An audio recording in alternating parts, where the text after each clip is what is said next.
ഈ ശബ്ദങ്ങൾക്ക് വാസ്തുവിൽ പ്രാധാന്യമുണ്ടോ? ഉണ്ടെന്ന് വേണം പറയാൻ. ഹായ്, നമസ്കാരം. വാസ്തുവിരത്തിൻ്റെ മറ്റൊരു അധ്യായത്തിലേക്ക് വീണ്ടും സ്വാഗതം.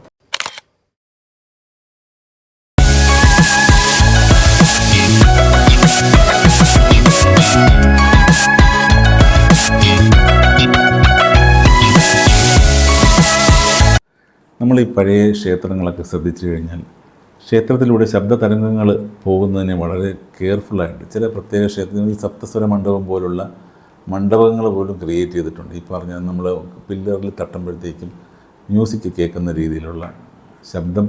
അതുപോലെ തന്നെ നമ്മൾ പല ആർക്കിടെക്ചർ ഇപ്പം തന്നെ നമ്മൾ ഇന്ത്യയിൽ ഫേമസ് ആയിട്ടുള്ള ചില ആർക്കിടെക്ചർ, അത് ഗോൾഡ് കോമ്പസ് എന്ന് പറയുന്ന ഗോൾഡ് കോമ്പസ് ഒക്കെ എടുത്തു കഴിയുമ്പോൾ വിസ്പറിങ് ഗാലറി എന്ന് പറയുന്ന ഒരു കോൺസെപ്റ്റ് ഉണ്ട്. ഒരറ്റത്തു നിന്ന് ഒരു തീപ്പെട്ടി കുലുക്കി കഴിഞ്ഞാൽ അപ്പുറത്ത് എത്രയോ ദൂരെയുള്ള അപ്പുറത്ത് വശത്തെ ചെവിയിൽ അത് കേൾക്കുന്ന രീതിയിലുള്ള ശബ്ദ തരംഗങ്ങളെ കൃത്യമായി നിയന്ത്രിച്ചു കൊണ്ടുള്ള ആർക്കിടെക്ചർ നമുക്കുണ്ടായിരുന്നു. അത് ഈവൻ വാസ്തുശാസ്ത്രം മാത്രം, നമ്മുടെ ഇന്ത്യൻ ട്രഡീഷണൽ വാസ്തുശാസ്ത്രം മാത്രമല്ല, മറ്റ് മുഗൾ ആർക്കിടെക്ചർ പോലുള്ള മറ്റ് ആർക്കിടെക്ചറുകളിലും ഇതെല്ലാം ട്രഡീഷണൽ വാസ്തുശാസ്ത്രം ഞാൻ ഉദ്ദേശിച്ചത് നമ്മൾ ഈ സ്റ്റാൻഡേർഡ് ആയിട്ടുള്ള വാസ്തു ടെക്സ്റ്റ് ബുക്കിൽ മെൻഷൻ ചെയ്തിട്ടുള്ള ആർക്കിടെക്ചർ എന്നാണ് ഉദ്ദേശിച്ചത്.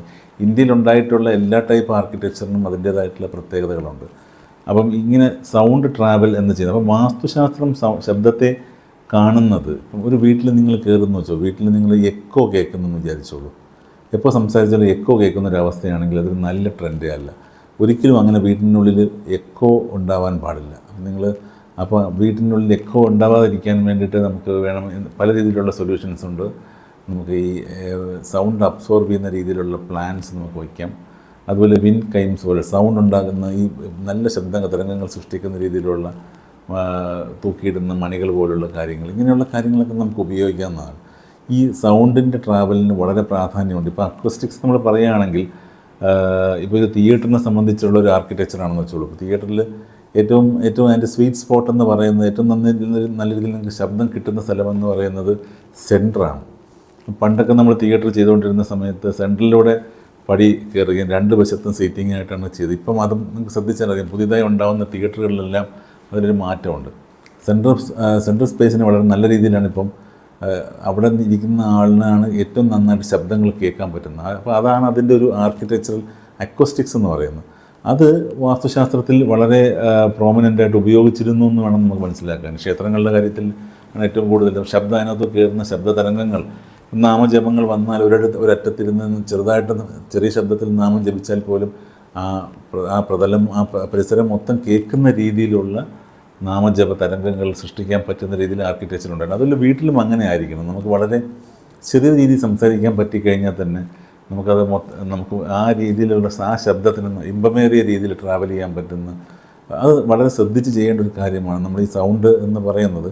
അപ്പോൾ അതിനൊരു ആർക്കിടെക്റ്റിൻ്റെ സഹായത്തോട് മാത്രമേ നിങ്ങൾക്ക് കൃത്യമായ അക്വസ്റ്റിക്സ് വീട്ടിൽ കൊണ്ടുവരാൻ പറ്റുള്ളൂ. അപ്പം അത് ശ്രദ്ധിക്കണം. ശബ്ദങ്ങൾ അനാവശ്യമായി എക്കോ ഉണ്ടാവുക, ചില വീടുകളിലൊക്കെ നമ്മൾ കയറി വരാൻ അരോചകമായിട്ട് തോന്നും. ഇവിടെ നിന്ന് താഴെ നിന്ന് ഒരാൾ വിളിച്ച് പറഞ്ഞാൽ അതിൻ്റെ ഒരു എക്കോ സൗണ്ട് പോലെ പലയിടത്ത്. അതിന് ഈ വാളിൻ്റെ പൊസിഷൻസിനൊക്കെ അത് വളരെ ഇമ്പോർട്ടൻസ് ഉണ്ട് കേട്ടോ. അവിടെയാണ് ഈ വീട് ഡിസൈൻ ചെയ്യുമ്പോൾ ഒരു പ്രൊഫഷണൽ ഹെൽപ്പ് എടുക്കണമെന്ന് പറയുന്നതിൻ്റെ കാരണം അതാണ്. നമ്മൾ വെറുതെ 4 ചുവരും വരച്ചിട്ട് ഒരു കുറേ മുറികൾ അടുക്കി വയ്ക്കുന്നതല്ല വീടെന്ന് പറയുന്നതിന്. അതിൽ ലൈറ്റ് കിടക്കുന്നത്, സൗണ്ട് കിടക്കുന്നത്, കാറ്റ് കിടക്കുന്നത്, ഇതെല്ലാം നോക്കി ഡിസൈൻ, അതിനുള്ള കൃത്യമായി ആ സ്ഥലത്തിനെ പഠിച്ച് അതനുസരിച്ച് ഡിസൈൻ ചെയ്യാൻ പറ്റുന്ന രീതിയിലുള്ള എൻജിനീയേഴ്സിനെ, ആർക്കിടെക്ട്സിനെയൊക്കെ വേണം നമ്മൾ ഉപയോഗിക്കാൻ. ആ രീതിയിൽ വേണം അത് ചെയ്യാൻ. അല്ലാതെ ഒരു ബ്ലണ്ടായിട്ട് നമുക്ക് കുറേ റിക്വയർമെൻ്റ് ഉണ്ട്, 4 വരയും വരച്ച് കുറേ മുറികളും ചേർത്ത് നമ്മളൊരു പ്ലാൻ ഉണ്ടാക്കണമെന്ന് പറഞ്ഞ് ചെല്ലുന്ന രീതി തന്നെ മാറ്റേണ്ടിയിരിക്കുന്നു. അപ്പോൾ ഈ പറഞ്ഞ ശബ്ദത്തിന് വളരെ പ്രാധാന്യമുണ്ട്. എക്കോ മനസ്സിലാക്കുക. എക്കോ എന്ന് പറയുന്നത് അത്ര നല്ല ഒരു വാസ്തു അല്ല എന്ന് മനസ്സിലാക്കുക. ഇത്രയും പറഞ്ഞിട്ട് വീഡിയോ അവസാനിപ്പിക്കുന്നത്. മറ്റൊരു നല്ല വീഡിയോ നിങ്ങൾ ഇവിടെ എത്തുന്നവർ നന്ദി, നമസ്കാരം.